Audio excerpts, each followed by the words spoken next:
इनका योग और क्या दिया है, गुणनफल क्रमशः पहला वाला योग है, दूसरा वाला गुणनफल है।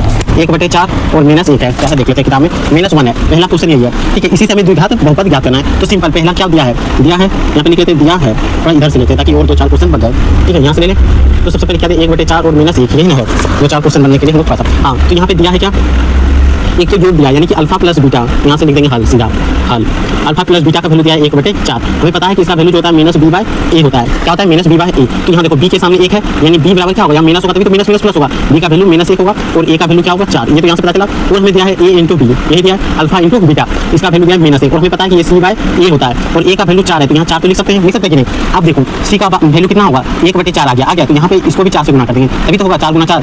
ऐसे कटाएंगे तो कट के क्या आएगा, -1 आया। तो यहाँ पे 4 लिखना जरूरी है कि नहीं। अगर 4 नहीं लिखेंगे नहीं होगा। नीचे जो संख्या a का वैल्यू 4 है तो उसको गुना कर देंगे 4 से तो 4 हो जाएगा। यही पे एक कंसेप्ट है, यही इसी को समझना है, क्योंकि a का वैल्यू हमारे पास 4 है तो c/a, c का वैल्यू यहाँ पे जैसे -1 है कि नहीं, आपको ध्यान से समझना है। -1 है, इसका वैल्यू c/a के बराबर है, ठीक है।